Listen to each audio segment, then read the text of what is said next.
ದಿನಾಂಕ 28/1/2025ರಂದು ನಮ್ಮ ವಿಜಯಪುರ ಗ್ರಾಮೀಣ ಪೊಲೀಸ್ ಠಾಣಾ ವ್ಯಾಪ್ತಿಯಲ್ಲಿ ಅರಕೇರಿ ತಾಂಡಾದಲ್ಲಿ ಏನು ಒಂದು ಫೈರಿಂಗ್ ಇನ್ಸಿಡೆಂಟು ದಲ್ಲಿ ಒಬ್ಬ ವ್ಯಕ್ತಿ ಮೃತನಾಗಿರ್ತಾನೆ, ಸತೀಶ್ ಪ್ರೇಮ್ ಸಿಂಗ್ ರಾಥೋಡ್ ಅಂತ ಹೇಳಿ. ಸೊ ರಮೇಶ್ ಲಮಾಣಿ ಅನ್ನುವಂಥ ವ್ಯಕ್ತಿ ಸತೀಶ್ ಪ್ರೇಮ್ ಸಿಂಗ್ ರಾಥೋಡ್ ಅನ್ನೋನನ್ನ ಅವತ್ತಿನ ದಿನ ಬೆಳಗ್ಗೆ 10:30 ಗಂಟೆಗೆ ಒಂದು ಪಿಸ್ತೂಲ್ನಿಂದ ಮತ್ತೆ ಮಾರಕಾಸ್ತ್ರಗಳಿಂದ ತಲೆಗೆ ಕಲ್ಲಿನಿಂದ ಜಜ್ಜಿ ಕೊಲೆ ಮಾಡಿರ್ತಾನೆ. ಆ ಹಿನ್ನೆಲೆಯಲ್ಲಿ ನಮ್ಮ ವಿಜಯಪುರ ಗ್ರಾಮೀಣ ಪೊಲೀಸ್ ಠಾಣಾ ವ್ಯಾಪ್ತಿಯಲ್ಲಿ ದಿನಾಂಕ 28/1/2025ರಂದು ಒಂದು ಕೊಲೆ ಪ್ರಕರಣ ದಾಖಲಾಗಿರುತ್ತೆ. ಆ ಕೊಲೆ ಪ್ರಕರಣದಲ್ಲಿ ಈಗಾಗಲೇ 6 ಜನರನ್ನ ಬಂಧಿಸಿ ಅವರನ್ನ ನ್ಯಾಯಾಂಗ ಬಂಧನಕ್ಕೆ ಒಳಪಡಿಸಲಾಗಿದೆ. ಅದರಲ್ಲಿ 5ನೇ ವ್ಯಕ್ತಿಯಾದಂತಹ ಸಾಗರ್ ಅಲಿಯಾಸ್ ಸುರೇಶ್ ರಾಥೋಡ್ ಈತನನ್ನ ದಿನಾಂಕ 13/2/2025ರಂದು ವಿಜಯಪುರ ಗ್ರಾಮೀಣ ಪೊಲೀಸರು ಆತನನ್ನ ಬಂಧಿಸ್ತಾರೆ. ಆತನನ್ನ ಬಂಧಿಸಿ ಆತನನ್ನ ವಿಚಾರಣೆಗೊಳಪಡಿಸಿದಾಗ ಈ ಕೊಲೆ ಕೇಸಲ್ಲಿ ಈತನೇ ಅಕ್ರಮವಾದಂತಹ ಕಂಟ್ರಿ ಮೇಡ್ ಪಿಸ್ತೂಲ್ ಅನ್ನ ಮಧ್ಯಪ್ರದೇಶದಿಂದ ತರಿಸಿಬಿಟ್ಟು ಈ ರಮೇಶ್ ಲಮಾನಿಗೆ ಪೂರೈಕೆ ಮಾಡಿರ್ತಾನೆ. ಆ ಹಿನ್ನೆಲೆಯನ್ನೇ ಅವನನ್ನ ತೀವ್ರವಾಗಿ ವಿಚಾರಣೆಗೊಳಪಡಿಸಿದಾಗ ನಮ್ಗೆ ಕಂಡು ಬರುತ್ತೆ, ಇವನು ರಮೇಶ್ ಲಮಾನಿಗೆ ಅಷ್ಟೇ ಅಲ್ಲದೆ ವಿಜಯಪುರ ಜಿಲ್ಲೆಯ ವಿವಿಧ ಪೊಲೀಸ್ ಠಾಣಾ ವ್ಯಾಪ್ತಿಗಳಲ್ಲಿ ಬೇರೆ ಬೇರೆ ವ್ಯಕ್ತಿಗಳಿಗೂ ಕೂಡ ಮಧ್ಯಪ್ರದೇಶದಿಂದ ಅಕ್ರಮವಾದಂತಹ ಕಂಟ್ರಿ ಮೇಡ್ ಪಿಸ್ತೂಲ್ಗಳನ್ನು ಸರಬರಾಜು ಮಾಡಿರೋದು ನಮ್ಮ ಬೆಳಕಿಗೆ ಕಂಡು ಬರುತ್ತೆ. ಆ ಹಿನ್ನೆಲೆಯಲ್ಲಿ DSP ಗ್ರಾಮೀಣ ಮತ್ತು ಇನ್ಸ್ಪೆಕ್ಟರ್ ಗ್ರಾಮೀಣ ಗಿರಿಮಲ್ಲಪ್ಪ ಮತ್ತು ನಮ್ಮ ಜಾನರ್ ಇವರು ತಂಡಗಳನ್ನು ಫಾರ್ಮ್ ಮಾಡಲಾಗುತ್ತೆ.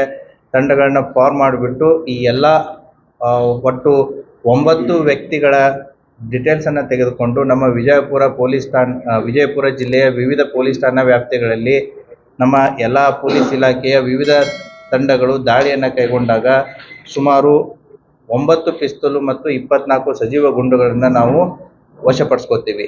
ಆ ಹಿನ್ನೆಲೆಯಲ್ಲಿ ಒಟ್ಟು 9 ಜನ ಪ್ರಕಾಶ್ ರಾಥೋಡ್ ಈತನ ಮೇಲೆ ವಿಜಯಪುರ ಗ್ರಾಮೀಣ ಪೊಲೀಸ್ ಠಾಣೆಯಲ್ಲಿ 1 ಪಿಸ್ತೂಲು ಮತ್ತು 3 ಗುಂಡುಗಳು. ಅದೇ ರೀತಿ 2ನೇ ಆರೋಪಿ ಅಶೋಕ್ ಪಾಂಡ್ರೆ ಈತ ಅರಕೇರಿ ವಿಜಯಪುರದವನು, ಆತನ ಹತ್ರ 1 ಪಿಸ್ತೂಲು ಮತ್ತು 2 ಗುಂಡು. ಮತ್ತು ಸುಜಿತ್ ರಾಥೋಡು ಈತ ತುಳಜಾಪುರ ಜಿಲ್ಲೆಯವನು, ತುಳಜಾಪುರದವನು, ಅವನ ಹತ್ರ 1 ಪಿಸ್ತೂಲು 1 ಗುಂಡು. ಮತ್ತು ಈ 3 ಜನದ ಮೇಲೆ ವಿಜಯಪುರ ಗ್ರಾಮೀಣ ಪೊಲೀಸ್ ಠಾಣೆಯಲ್ಲಿ ಪ್ರಕರಣ ದಾಖಲಾಗಿರುತ್ತೆ. ಅಷ್ಟೇ ಅಲ್ಲದೆ ಸುಖದೇವ್ ರಾಥೋಡ್ ಇವನು ಸಾಯಿ ಪಾರ್ಕು ಇಲ್ಲೇ ವಿಜಯಪುರದವನು, ಈತನ ಹತ್ರ 1 ಪಿಸ್ತೂಲು ಮತ್ತು 5 ಗುಂಡುಗಳು ದೊರೆತಿರ್ತವೆ. ಆತನ ಮೇಲೆ ಜಲನಗರ ಪೊಲೀಸ್ ಠಾಣೆಯಲ್ಲಿ ಪ್ರಕರಣ ದಾಖಲಾಗಿರುತ್ತೆ. ಅದೇ ರೀತಿ ಪ್ರಕಾಶ್ ರಾಥೋಡು ಸಾಕಿನ್ ನಾಗಾವಿ ತಾಂಡ ಸಿಂದಗಿ ತಾಲೂಕು, ಈತನ ಹತ್ರ 1 ಪಿಸ್ತೂಲು ಮತ್ತು 1 ಸಜೀವ ಗುಂಡು ಸಿಕ್ಕಿರುತ್ತೆ. ಈತನ ಮೇಲೆ ಸಿಂದಗಿ ಪೊಲೀಸ್ ಠಾಣೆಯಲ್ಲಿ ಪ್ರಕರಣವನ್ನು ದಾಖಲು ಮಾಡಿ ಆತನನ್ನು ಕೂಡ ಅರೆಸ್ಟ್ ಮಾಡಲಾಗಿದೆ. 6ನೇ ವ್ಯಕ್ತಿ ಗಣೇಶ್ ಶಿವರಾಮ್ ಶೆಟ್ಟಿ ಈತ ಬಸವನ ಬಾಗೇವಾಡಿಯಲ್ಲಿ ಸಿಗ್ತಾನೆ. ಈತನ ಹತ್ರ 1 ಪಿಸ್ತೂಲು 4 ಸಜೀವ ಗುಂಡುಗಳು. ಆತನ ಮೇಲೆ ಬಸವನ ಬಾಗೇವಾಡಿ ಪೊಲೀಸ್ನವರು ಕ್ರಮವನ್ನು ಕೈಗೊಂಡಿರ್ತಾರೆ. ಅದೇ ರೀತಿ ಚನ್ನಪ್ಪ ಮಲ್ಲಪ್ಪ ನಾಗನೂರು ಈತ ಈಗ ಸಾಕಿನ್ ಹುಬ್ಳಿ ಅವನು, ಈತನ ಹತ್ರನೂ ಕೂಡ 1 ಪಿಸ್ತೂಲು 4 ಸಜೀವ ಗುಂಡುಗಳು ಸಿಕ್ಕಿರ್ತವೆ. ಆತನ ಮೇಲೆ ಆದರ್ಶ ನಗರ ಪೊಲೀಸ್ ಠಾಣಾ ಪೊಲೀಸ್ನವರು ಪ್ರಕರಣವನ್ನು ದಾಖಲಿಸಿಕೊಂಡು ತನಿಖೆಯನ್ನು ಕೈಗೊಂಡಿರ್ತಾರೆ.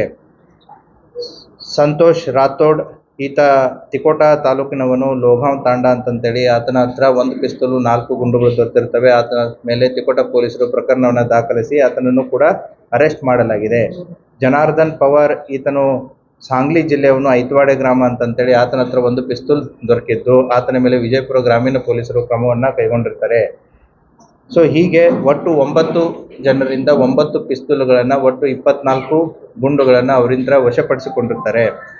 ಸೊ ಈ ಪೂರ್ತಿ ಕಾರ್ಯಾಚರಣೆಯ ಮೇಲುಸ್ತುವಾರಿಯನ್ನು ಇಬ್ಬರು ನಮ್ಮ ಅಡಿಷನಲ್ SP ಆದಂತಹ ಶಂಕರ್ ಮಾರಿಯಾಳ್ ಅವರು ಮತ್ತು ರಾಮಗೌಡ ಹಟ್ಟಿಯವರು ಮತ್ತು DYSP ರೂರಲ್ ಗಿರಿಮಲ್ಲಪ್ಪ ಮತ್ತು DYSP ಸಿಟಿ ಯಲಿಗಾರ್ ಅವರ ನೇತೃತ್ವದಲ್ಲಿ ಮತ್ತು ನಮ್ಮ ಗ್ರಾಮೀಣ ಪೊಲೀಸ್ ಠಾಣೆಯ ಇನ್ಸ್ಪೆಕ್ಟರ್ ಆದಂತಹ ಜಾನರ್ ಅವರು ಅತಿ ಉತ್ತಮವಾದಂಥ ಕೆಲಸವನ್ನು ಮಾಡಿರ್ತಾರೆ.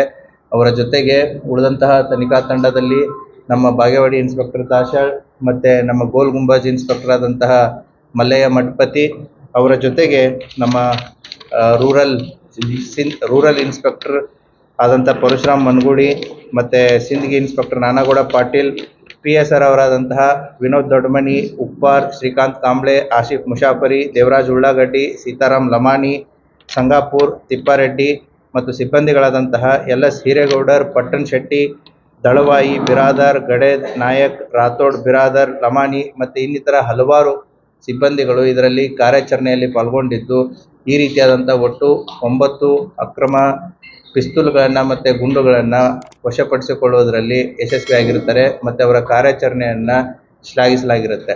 ಸೊ ಈ ರೀತಿ ಮಧ್ಯಪ್ರದೇಶದಿಂದ ತಂದು ಅಕ್ರಮವಾಗಿ ಮಾರಾಟ ಮಾಡಿದಂತಹ ವ್ಯಕ್ತಿಯೂ ಕೂಡ ನಮ್ಮಲ್ಲಿದ್ದು ಇನ್ನೂ ಹೆಚ್ಚಿನ ತನಿಖೆಗೆ ಇದನ್ನು ಒಳಪಡಿಸಲಾಗಿದೆ. Thank you.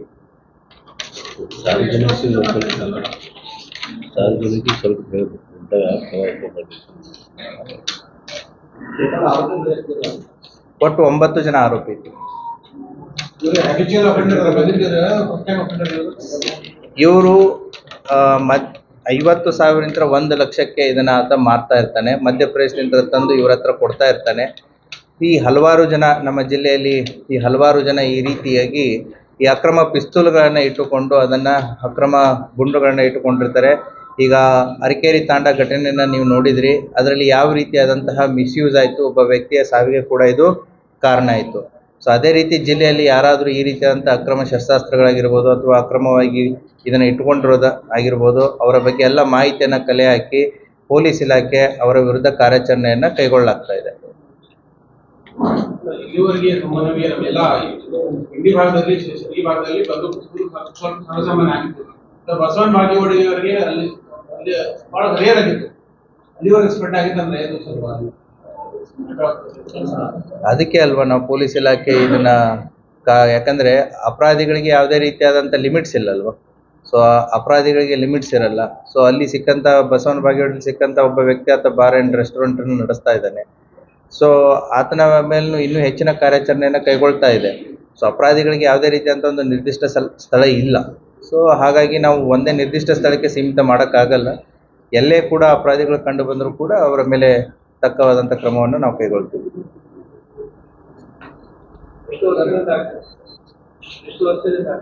ಏನು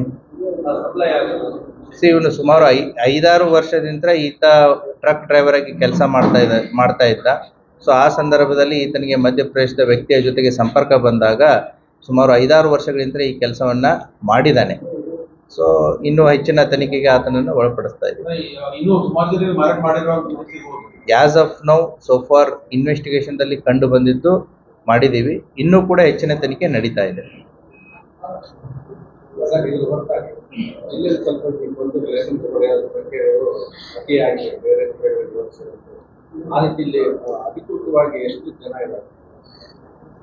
ಅಧಿಕೃತವಾಗಿ ನಿಖರವಾದಂಥ ಸಂಖ್ಯೆ ನಮ್ಮಲ್ಲಿ ಇದೆ.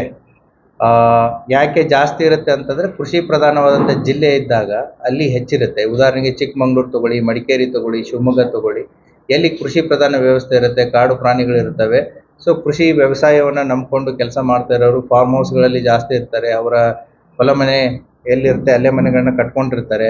ಸೊ ಈ ಬಾರ್ಡರ್ ಏರಿಯಾಸ್ಗಳಿರ್ತವೆ. ಆ ಸಂದರ್ಭದಲ್ಲಿ ಈ ಆತ್ಮರಕ್ಷಣೆ ಆಗಿರ್ಬೋದು ಅಥವಾ ಕೃಷಿಗೋಸ್ಕರ ಆಗಿರ್ಬೋದು, ಕೃಷಿಯೇತರ ಈ ಕೃಷಿ ಚಟುವಟಿಕೆಗಳು ಏನು ಮಾಡ್ತಾ ಇರ್ತಾರೆ, ರೈತರು ಇಟ್ಕೊಳ್ಳೋದು ಒಂದು, ಪ್ರಾಣಿಗಳ ಹತ್ರ ಏನು ಬೆಳೆಗಳನ್ನ ಕಾಪಾಡೋದಕ್ಕೋಸ್ಕರ ಆಗಿರ್ಬೋದು ಇಟ್ಕೊಂಡಿರ್ತಾರೆ.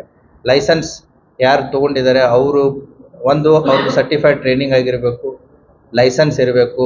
ಯಾವಾಗ ಲೈಸೆನ್ಸ್ ಮುಗಿಯುತ್ತೆ ಅದನ್ನು ವೆಲ್ ಇನ್ ಅಡ್ವಾನ್ಸ್ ರಿನ್ಯೂವಲ್ ಮಾಡ್ಕೋಬೇಕಾಗತ್ತೆ. ಸೊ ವ್ಯಕ್ತಿಗಳು ಸಾವಿಗೀಡಾಗಿದ್ದರೆ ನೆಕ್ಸ್ಟ್ ಅವರ ಸಕ್ಸಸರ್ ಯಾರಿರ್ತಾರೆ ಅವ್ರಿಗೆ ಟ್ರಾನ್ಸ್ಫರ್ ಮಾಡ್ಕೋಬೇಕಾಗತ್ತೆ. ಫಿಸಿಕಲ್ ಫಿಟ್ನೆಸ್ ಇರಬೇಕಾಗತ್ತೆ. ಯಾರು ರಿನ್ಯೂವಲ್ ಮಾಡ್ಕೊಳ್ಳೋಕ್ಕಾಗಲ್ಲ ಅವರ ಪಿಸ್ತೂಲ್ ಆಗಿರ್ಬೋದು, ಬಂದೂಕ್ ಆಗಿರ್ಬೋದು ಅಥವಾ ಅವರ ಗನ್ಸ್ಗಳನ್ನು ನಾವು ಡಿಪಾಸಿಟ್ ಮಾಡ್ಕೋತೀವಿ ಫರ್ದರ್ ಅವರು ರಿನ್ಯೂವಲ್ ಮಾಡೋವರೆಗೂ. ಅದೇ ರೀತಿ ಈ ಮುಖಾಂತರ ಜಿಲ್ಲೆಯಲ್ಲಿದ್ದಂಥ ಎಲ್ಲ ಏನು ಲೈಸೆನ್ಸ್ ಹೋಲ್ಡರ್ಸ್ಗಳಿಗೆ ಯಾರು ವೆಪನ್ಸ್ಗಳನ್ನ ಇಟ್ಕೊಂಡಿದ್ದಾರೆ, ಈಗಾಗಲೇ ತಮಗೆ ಗೊತ್ತಿದೆ, ಲೈಸೆನ್ಸ್ ಹೋಲ್ಡರ್ಸ್ಗಳು ಯಾರ್ದು ಲೈಸೆನ್ಸ್ ಮುಗಿಯೋಕ್ಕೆ ಬಂದಿದೆ ಅದನ್ನು ಆದಷ್ಟು ಬೇಗ ರಿನ್ಯೂವಲ್ ಮಾಡಿಸ್ಕೊಳ್ಳಿ. ಯಾರ್ದು ಮುಗಿದಿದೆ ಅದನ್ನು ಮೊದಲು ಡಿಪಾಸಿಟ್ ಮಾಡಿ before we conduct the rates. So ಅದನ್ನು ಡಿಪಾಸಿಟ್ ಮಾಡಿ ಆಮೇಲೆ ಈ ಹೊಸದಾಗಿ ಯಾರು ಲೈಸೆನ್ಸ್ಗಳನ್ನು ಅಪ್ಲೈ ಮಾಡ್ತಾ ಇದ್ದಾರೆ, ಈಗಾಗಲೇ ತಮಗೆ ಗೊತ್ತಿದೆ ಪೊಲೀಸ್ ಇಲಾಖೆ ನಾಗರಿಕ ಬಂದೂಕು ತರಬೇತಿಯನ್ನು ಕೂಡ ಆಯೋಜಿಸಲಾಗಿದೆ. ಅದು 20ನೇ ತಾರೀಕುವರೆಗೂ ಡೇಟ್ ಇದೆ. ಯಾರ್ಯಾರು ಅಪ್ಲೈ ಮಾಡ್ತಾರೆ ಅವ್ರಿಗೆ ಫಸ್ಟ್ ಟ್ರೈನಿಂಗ್ ಕೊಡ್ತೀವಿ, ದೆನ್ ಸರ್ಟಿಫಿಕೇಷನ್ ಆಗುತ್ತೆ. ಸೊ ಅವಶ್ಯಕತೆ ಇದ್ದವರಿಗೆ ಅದನ್ನು ಕಾನೂನಿನ ಚೌಕಟ್ಟಿದೆ, ಕಾನೂನಿನ ಅಂಶಗಳ ಮುಖಾಂತರ ಅದನ್ನು ಚೆಕ್ ಮಾಡಿ ಅವ್ರಿಗೂ ಕೂಡ ಹೊಸದಾಗಿ ಕೊಡಲಾಗುತ್ತೆ.